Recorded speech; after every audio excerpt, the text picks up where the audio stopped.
Assalamualaikum dan salam sejahtera. Kembali kita ke Asas Sains Komputer tingkatan 3, Pengkalan data bahagian yang keempat, cara membina pengkalan data.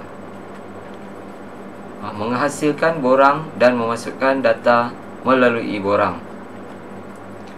Okey, anda boleh menggunakan borang form untuk menyusun dan mengurus rekod-rekod dalam pengkalan data dengan lebih efisien.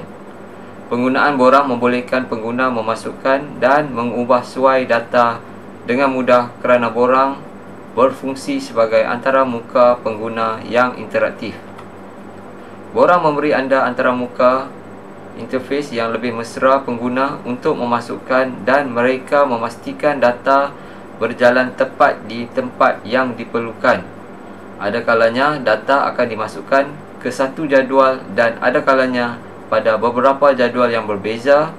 Jadual dan borang dapat mengesannya sehingga anda tidak perlu lagi mengesan data-data ini. Perisian aplikasi Microsoft Access membolehkan anda menghasilkan borang dengan mudah. Ini kerana borang-borang dapat dijana secara automatik menggunakan Form Wizard. Borang yang dihasilkan digunakan untuk memasuk, mengedit atau memaparkan data dan rekod dalam jadual hubungan sesuatu entiti. Okey, mari kita lihat video menghasilkan borang dan memasukkan data. Langkah pertama, buka pengkalan data, tugasan 1. Pada menu bar, klik pada tab Create. Kemudian klik Form Wizard. Okey, Create dan Form Wizard. Okey. Langkah kedua, tertingkap Form Wizard akan dipaparkan. Pilih jadual murid. Klik butang untuk memilih semua medan yang ada dalam jadual. Klik butang ni yang ada dua ni untuk hantar semua ke dalam medan yang akan kita pilih. Kemudian klik next. Okey, di atas ni pilih kolumnar. Kemudian kita klik next. Okey, dia akan paparkan apa yang kita nak paparkan untuk borang kita itu. Kita boleh tulis borang murid. Okey, saya tulis 2 di sini kerana saya telah create borang murid yang pertama tadi. Ini adalah borang murid yang kedua sebagai contoh. Kemudian kita akan klik finish. Okey, ini adalah contoh borang murid yang telah kita hasilkan. Di bawah ini adalah tempat di mana kita boleh tengok borang murid yang lain. Okey,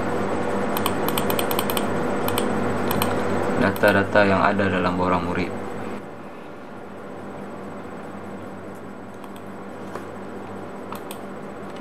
Okey, butang navigasi.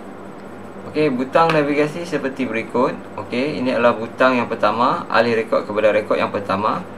Butang yang kedua, alih rekod kepada rekod yang sebelumnya. Dan butang yang ketiga, alih rekod kepada rekod yang berikutnya. Dan butang yang keempat, alih rekod kepada rekod yang terakhir. Dan butang yang kelima, wujudkan satu rekod yang baru. Dan butang search untuk carian rekod. Okey, anda boleh mengeksperimentasi butang-butang ini untuk melihat fungsi-fungsinya semasa praktikal. Okey, selain daripada membina borang daripada satu jadual, borang juga boleh dibina dengan memilih atribut-atribut daripada 2 jadual yang berhubungan. Okey, mari kita lihat video. Okey, kita kembali buka database tugasan 1. Kemudian langkah yang pertama, kita akan membuat borang. Klik pada tab Create. Okey, tab Create. Kemudian kita akan masuk, klik pada Form Wizard. Okey, paparan untuk antaramuka Form Wizard. Kemudian kita pilih tabel murid, masukkan semua tabel murid. Kemudian langkah yang kedua, kita pilih tabel markah. Okey, klik butang untuk pilih semua tabel markah. Okey, kemudian kita akan klik next. Okey, di sini dia akan paparkan seperti ini. Okey, dia akan tanya bagaimana kita nak view kita punya data. Okey, kita pilih by murid. Okey, kita pilih yang kedua, form with subform. Pilihan ini akan membentuk dua borang yang saling berhubung. Okey, kita akan klik next. Seterusnya kita akan sampai ke interface antarmuka form wizard seperti ini. Klik butang radio data sheet untuk memilih susun atau data sheet. Okey, radio button ini untuk memaparkan paparan form subform kita seperti ini. Okey, kita tengok atas tabula macam mana. Okey, ada beza.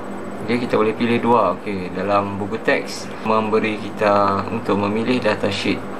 Okey, kemudian kita tekan next. Okey, kita akan dapat paparan seperti ini. Namakan borang murid dan borang markah. Okey, untuk subform. Okey, seperti ini borang murid dan borang markah. Selesai menaip seperti ini. Di sini klik finish. Okey, ini adalah borang yang telah kita hasilkan. Ini borang sub markah dan ini adalah borang murid. Okey, ada dua borang di sini. Borang murid dan borang markah subform telah berjaya dihasilkan.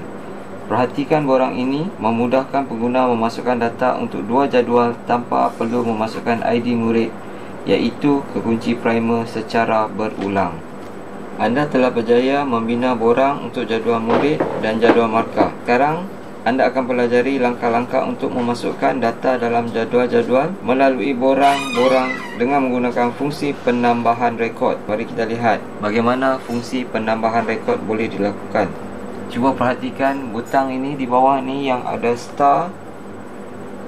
Ikon ini adalah untuk paparan new blank record yang akan muncul selepas cursor ditunjukkan kepadanya. Klik di sini. Okey, klik new blank record. Kemudian kamu akan dapat satu borang yang kosong yang tidak mempunyai apa-apa data, dan anda boleh memasukkan data dalam ruangan kosong. Anda juga boleh memasukkan data untuk dua jadual dalam satu borang murid dan satu borang markah subform. Okey, mula masukkan data murid dan data markah dalam ruangan kosong.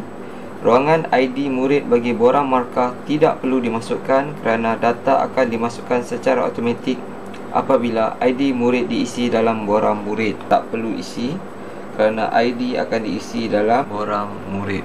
Okey, bila kita isi sini terus automatik telah diisi.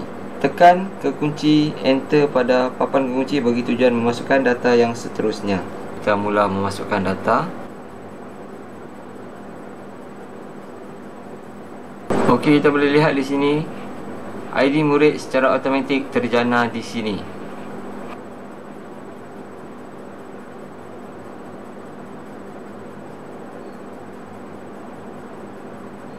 Okey, setelah selesai anda boleh save. Okey, tengok di atas ni anda boleh save di sini. Terdapat dua cara untuk memasukkan data dalam pengkalan data, iaitu secara langsung ke dalam jadual atau melalui borang. Okey, yang kita buat tadi melalui borang. Anda telah mempelajari kedua-dua cara ini. Kita tengok jadual murid dan jadual markah setelah rekod di dalamnya bertambah.